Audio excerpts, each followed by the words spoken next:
So Keith, I've talked about this so many times in so many ways that I don't know where to begin except by talking about so many times, so many ways. Look at all the words for many. That man who could change in many different ways, and then in many different ways he veered, and then many different cities he saw and got to know how people in those cities were thinking. And many were the pains he suffered in his heart.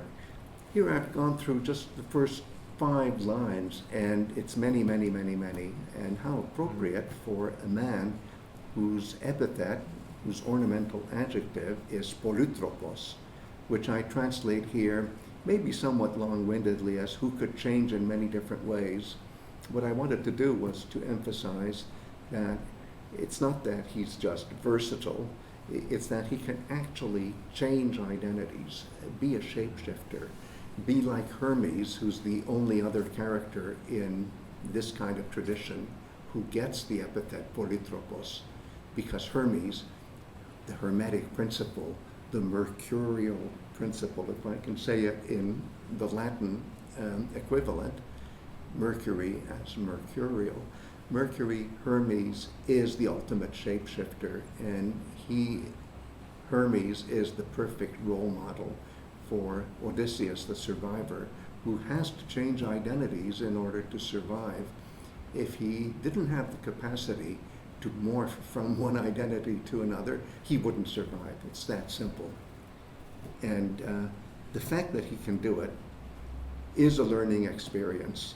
And that's why he not only sees the cities of many humans, but his mind changes because he's learning their mind.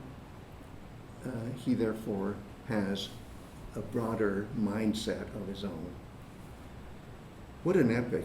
How different from the monolithic epic of the Iliad, where it seems as if Achilles has no choice ever. He's going to choose kleos, and he's going to give up on nostos. He's going to choose the glory of epic, and he'll give up on an epic about a safe homecoming. For Odysseus, even when it comes to kleos versus nostos, he not only doesn't have to choose, he needs to choose both, because the only way he can get kleos is to have a successful nostos. Achilles has already beaten him to it when it comes to achieving kleos at Troy. Even though, of course, Achilles didn't destroy Troy, Odysseus did, as we hear in lines 1 and 2 here. Nevertheless, the epic of Troy, which is what Iliad means, belongs to Achilles. So for Odysseus to get into an epic, he not only has to choose nostos, but he has to make his nostos something that is kleos. So it's not the zero-sum game that Achilles plays. He not only has to have his cake and eat it too. If he didn't, he wouldn't have an epic. So Greg, I was just noticing the name of the nymph here at the end of the passage, Calypso, yes. And how ominous it is. I hadn't known this before. It always sounded so friendly. Calypso. Yes, it's like the dance. But it's her name means someone who hides. Yes. And this is the ordeal of Odysseus, is to escape being hidden in the ground by death, so to speak. He has to come back from the war where so many died. He has to come back, in fact, from his trip to the underworld.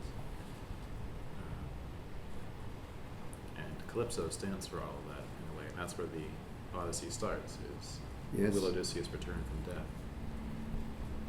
And it's up to Calypso to keep him down there in a cave, which is very much like death, or will she release him? Mm-hmm. And if she doesn't release him, there's no Odyssey. Right. It's a very good sign that the epic begins with her releasing him. Yes. Maybe a little bit of foreshadowing. But here it's still in the air. It's still in the air. Could you say that his life on the island of Calypso is is kind of like in the islands of paradise. But the question is, will he stay there or will he come back? Well, it could be, but then it turns out that when all those stories are told in the Odyssey a little bit later on about what happened to other mortal males who have dalliances with goddesses like this, it turns out that if they stay together, the hero dies. There has to be a parting if there's any chance at coming back to life.